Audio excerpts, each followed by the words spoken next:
Assalamualaikum warahmatullahi wabarakatuh. Waalaikumsalam warahmatullahi wabarakatuh. Kembali lagi bersama kami di podcast Pondok Pesantren Al-Baqiyyatus Sholaat Al-Abadiyah. Selamat malam wahai para santri semuanya. Semoga kita semua senantiasa di bawah lindungan Allah Subhanahu wa taala. Amin. Amin ya Allah ya rabbal alamin. Pada malam ke-25 Ramadan sekarang, dan khususnya pada 10 hari terakhir pada bulan suci Ramadan, kita sering mendengar istilah yang dinamakan dengan Lailatul Qadar. Khususnya kita sendiri tidak mengetahui kapan Lailatul Qadar itu akan terjadi dan apa yang terjadi ketika Lailatul Qadar itu datang kepada kita. Dan juga bagaimana kita bisa merasakan bahwa kita dapat merasakan bahwa kita telah mendapatkan manfaat ataupun kita telah mendapatkan pahala dari Lailatul Qadar tersebut. Pada malam hari ini kita kedatangan tamu yang sangat luar biasa, pemimpin dari Pondok Pesantren Al-Baqiyyatus Sholaat Al-Abadiyah, yakni Bapak Dr. Andes Kiai Haji Ahmad Soleh. Assalamualaikum, Pak. Waalaikumsalam warahmatullahi wabarakatuh. Pada malam hari ini kami mungkin ingin mengetahui mengenai apa sih yang dimaksud dengan Lailatul Qadar itu sendiri, dan juga bagaimana cara kita agar bisa mendapatkan Lailatul Qadar, yang mana Lailatul Qadar tersebut pahalanya yang bisa kita dapatkan bisa melebihi dari 1000 bulan.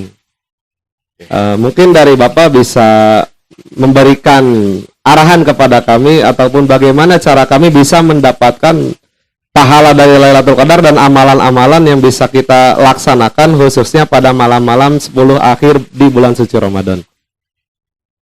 Terima kasih. Assalamualaikum warahmatullahi wabarakatuh. Waalaikumsalam. Alhamdulillah, salatan wa salamun ala Rasulillah Sayyidina Muhammad ibn Abdullah, amma ba'du.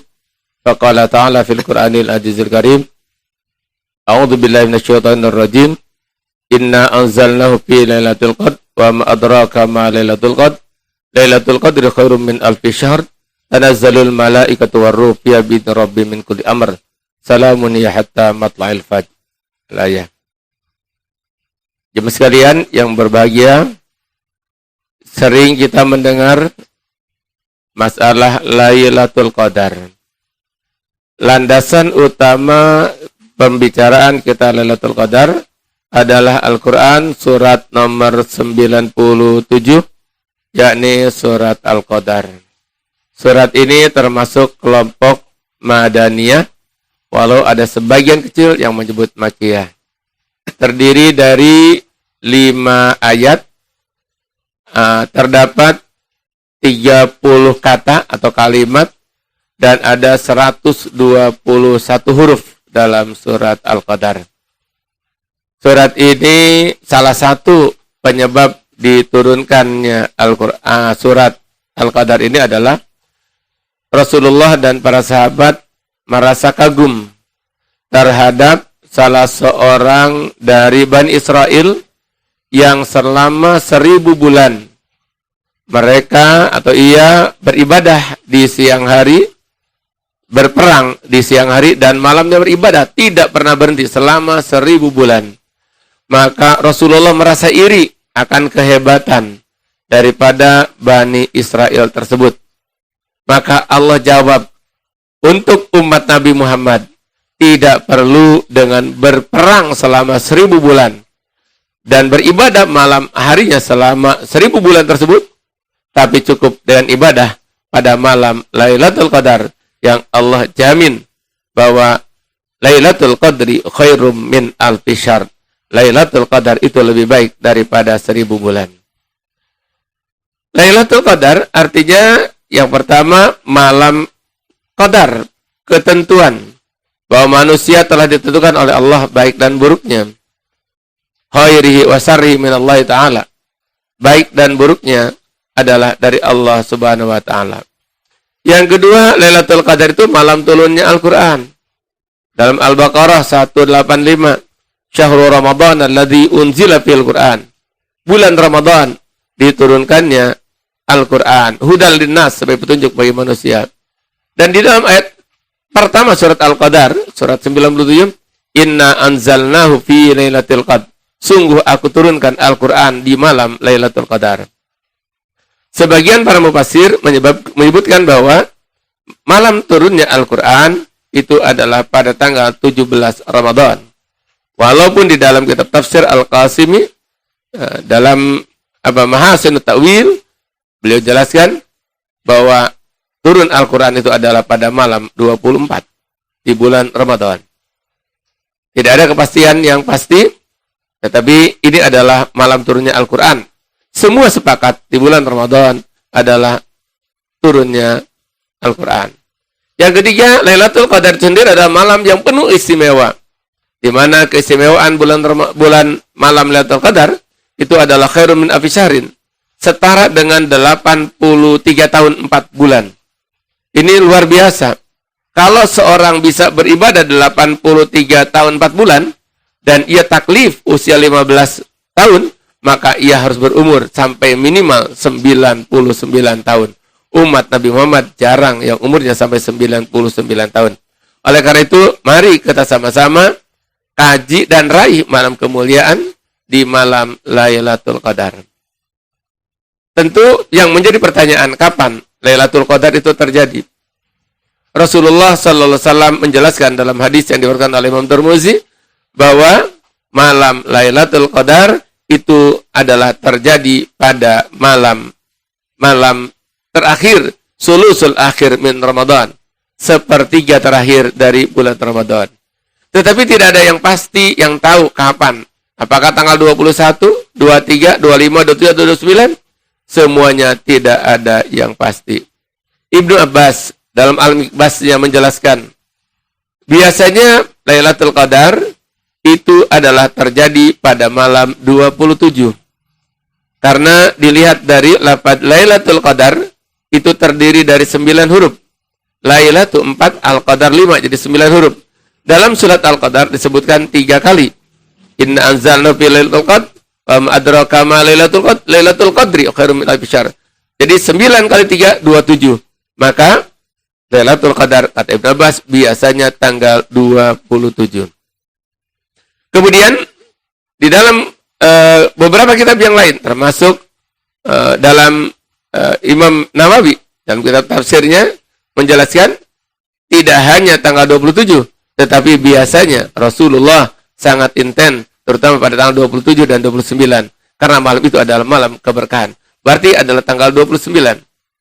Ulama lain menyebutkan bahwa Lailatul Qadar terjadi tergantung kepada awal Ramadan. Jika awal Ramadan seperti tahun ini adalah hari Selasa, maka biasanya Lailatul Qadar adalah tanggal 27. Oleh karena itu, ada beberapa pandangan. Rasulullah selalu beribadah tanggal 27, Ibnu Abbas tanggal 27, awal Ramadan hari Selasa tanggal 27, maka mudah-mudahan tanggal 27 besok, yakni malam Ahad, karena kita puasa pertama hari Selasa, ini adalah malam Lailatul Qadar. Amin. Nah, oleh karena itu, di malam Lailatul Qadar, perbanyaklah doa. Seperti yang diriwayatkan oleh Siti Aisyah. Dengan membaca, Allahumma innaka afuwun karim, tuhibbul afwa fa'fu anni. Tidak perlu banyak, kita baca sesuai dengan kemampuan. Jika mampu, kita bacalah 1200 kali. Kalau tidak mampu, boleh kita baca sampai 3300. Tentu ini sesuai dengan kemampuan masing-masing. Yang terpenting adalah kehusuan di dalam membaca doa tersebut, dan kita yakinkan bahwa malam itu adalah malam Lailatul Qadar. Bagaimana kita bisa mengetahui ciri daripada malam Lailatul Qadar? Bahwa Rasulullah SAW dan para ulama menjelaskan salah satu ciri daripada malam Lailatul Qadar di antaranya adalah yang pertama, ketika siang tidak terlalu panas yang sangat terik, tetapi cukup menyejukkan. Malamnya pun terasa angin yang berhembus begitu tenang, tidak terdengar sesuatu yang luar biasa, dan ini biasanya terjadi pada malam Lailatul Qadar. Oleh karena itu, karena malam Lailatul Qadar tidak ada yang tahu secara pasti, mari kita sama-sama raih dan kejar Lailatul Qadar tersebut dengan banyak berdoa, dengan membaca Allahumma innaka afuwun karim, tuhibbul afwa fa'fu anni ya karim. Jamaah sekalian, kemudian kalau seorang yang mendapatkan Lailatul Qadar, ada nggak cirinya? Kita bisa lihat dari 3 hal. Ciri orang yang mendapatkan Lailatul Qadar. Yang pertama adalah qalbun syakir. Hatinya selalu bersyukur. Apapun yang Allah berikan kepadanya, ia selalu bersyukur atas nikmat yang Allah berikan. Ketika Idul Fitri, ada yang memberi hadiah 10 juta, ia bersyukur. Alhamdulillah. Alhamdulillah. Ya, dibelikan baju 10 setel, bersyukur. Alhamdulillah. Nah, hatinya selalu bersyukur apapun yang ia peroleh. Ini adalah selalu dengan apa? Hatinya selalu bersyukur, tidak pernah merasa tidak puas, selalu mensyukuri nikmat yang Allah berikan. La in syakartum la azidannakum. Yang kedua, orang yang mendapatkan Lailatul Qadar akan senantiasa mampu menjaga lisan. Dalam bahasa sederhana, lisanun dzakir. Lisannya selalu berzikir. Lisannya tidak pernah dipakai untuk berdusta. Lisannya tidak pernah dipakai untuk berbohong. Lisannya tidak pernah dipakai, lisanul halnya tidak pernah dipakai untuk menyebarkan berita-berita hoax yang akhirnya menimbulkan perpecahan, pertengkaran. Dengan hati yang bersyukur dibarengi dengan lisan yang berzikir, maka ciri yang ketiga adalah amalun saleh. Amalnya selalu yang terbaik. Amalnya amal yang saleh. Karena iman selalu dikaitkan dengan amal. Hati yang bersyukur, lisan yang selalu berzikir, barengi dengan amal yang saleh, maka orang tersebut adalah salah satu ciri imannya bertambah karena lebarnya id liman ta'atuhu tajid. Lebarannya yang taatnya bertambah, maka itu salah satu ciri di antara ciri-ciri orang-orang yang mendapatkan Lailatul Qadar. Mudah-mudahan kita semua mendapatkan pahala Lailatul Qadar. Amin ya Allah ya Rabbal alamin. Jadi gini Pak, kan ketika kita di malam-malam akhir bulan suci Ramadan itu harus memperbanyak membacakan Allahumma innaka afuwun karim tuhibbul afwa fa'fu anni ya karim gitu. Khususnya bagi kita anak-anak muda nih, ibadah apa sih yang paling cocok dilakukan untuk beribadah pada malam-malam akhir bulan suci Ramadan? Pada malam-malam akhir di bulan Ramadan, tidak hanya anak muda, seluruh kaum muslimin itu dianjurkan untuk beriktikaf, untuk berdiam diri, untuk tinggal di masjid. Ketika malam-malam itu, sehingga tidak akan terlewatkan Lailatul Qadar tersebut. Kurangi perbuatan, kegiatan yang kurang bermanfaat. Sehingga dengan membanyakkan kegiatan yang bermanfaat, itu wujud daripada amal soleh. Tidak harus kita duduk terus-menerus dengan memutar tasbih, tetapi ketika kita sambil bekerja pun, hati kita tadi, kalau hatinya bersyukur, mengingat-ingat kepada Allah bahwa segala yang dilakukan adalah karena Allah, semuanya adalah lillah, maka itu adalah wujud usaha yang sungguh-sungguh, dan insya Allah itu akan dibalas dengan Lailatul Qadar. Jadi kita tidak usah mengartikan dalam arti yang sangat sempit, tapi artikan dalam arti yang cukup luas. Untuk pertanyaan terakhir nih, ketika kita memang sedang berada di fase akhir bulan suci Ramadan ya, ada juga kan amalan-amalan yang harus kita kerjakan seperti kita mengeluarkan zakat, seperti ya kita meluruskan niat kita khususnya di puasa terakhir kita agar bisa diterima oleh Allah Subhanahu wa taala.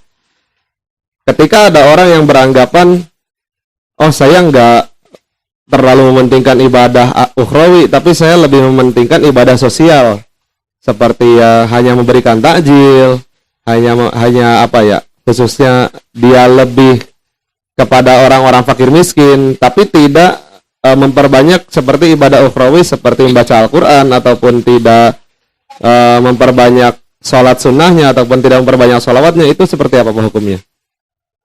Ibadah sosial dan ibadah langsung, ibadah mahdhah, itu tidak bisa terpisahkan. Jadi keterikatan kita dengan berzikir, sholat, yang lain-lain, dan itu tidak mesti tidak harus ditutup, saya sudah cukup dengan ibadah sosial. Hati-hati, ibadah sosial dengan memberikan takjil ini juga, kalau kita dengan ibadah sosial memberikan takjil sengaja di pinggir jalan agar orang lain melihat, agar orang lain mengupload, ini akan timbul sifat ria, akan timbul sifat takabur. Kalau itu ada sifat takabur, berarti hatinya sudah tidak bersyukur. Itu adalah salah satu yang akan merusak daripada puasa itu sendiri. Kam min shaimin laisa lahu min siyami illal ju' wal atos. Berapa banyak orang yang berpuasa tapi ia tidak dapat pahala puasanya apa-apa kecuali haus dan lapar saja. Kenapa? Karena dengan dia ibadah sosialnya agar di-upload di media sosial. Oh, saya ini orang dermawan, saya ini orang hebat. Ini pemuda ini ada mampu mengadakan kegiatan aksi sosial yang luar biasa. Maka ini bukan pahala yang didapatkan, tapi ia tidak dapat apa-apa karena di situ akan terbesit sifat ria dan takabur dalam dirinya. Maka hindari sifat itu. Nah, silakan kita bersedekah seakan-akan apa? Ketika tangan kanan memberikan, seperti tangan kiri tidak tahu apa yang kita berikan. Tangan kiri memberi, seakan-akan tangan kanan pun tidak tahu apa yang kita berikan. Itu adalah yang terbaik. Sehingga mudah-mudahan amalan kita di akhir Ramadan ini diperbanyak dengan sedekahnya, tanamkan sifat ikhlas. Bagaimana cara melatih sifat ikhlas? Kalau seorang yang udah biasa itu gampang. Cukup kantongi di dalam kantong kita ada uang 2 ribuan, 5 ribuan, 10 ribuan, 50 ribuan, 100 ribuan. Sifat ketika kita parkir mobil di pinggir jalan perapatan, ambil uang tanpa perlu lihat sambil pejamkan mata, berikan kepada yang petugas. Mungkin yang 50 ribuan, mungkin yang 2 ribuan, ketika keluar pasti sampai di rumah tidak perlu dilihat. Oh, yang terkasih 100 ribu, jangan. Sudah selesai saja. Itu yang kita berikan. Maka itu adalah belajar untuk ikhlas. Dengan belajar seperti ikhlas seperti itu, insya Allah apa yang kita lakukan akan menjadi bermanfaat. Kullukum halka illal muhlisun. Setiap orang rugi kecuali orang yang ikhlas. Dengan ibadah yang ikhlas kita akan beruntung. Amin, amin ya Allah ya rabbal alamin. Terima kasih Bapak atas waktunya sudah menyempatkan hadir pada podcast kita pada malam-malam hari ini. Semoga kita semua bisa mendapatkan manfaat dan barokahnya dari tausiah pada malam hari ini. Khususnya kepada para santri sekalian, kita haruslah memperbanyak ibadah kita khususnya di akhir-akhir pada bulan suci Ramadan dengan membacakan salawat kepada Nabi, dengan beriktikaf, dengan memperbanyak ibadah sosial ataupun memperbanyak ibadah mahdoh agar kita bisa mendapatkan manfaat dan juga kita bisa mendapatkan keberkahan dari malam Lailatul Qadar. Demikian ya, terima kasih. Assalamualaikum warahmatullahi wabarakatuh. Ya, sekian dari kami. Bila ada kesalahan datangnya dari diri saya sendiri, bila ada manfaatan dan keberkahan itu datangnya dari Gusti Allah Subhanahu wa taala. Wallahu muwaffiq ila aqwamit thoriq. Wassalamualaikum warahmatullahi wabarakatuh. Waalaikumsalam warahmatullahi wabarakatuh.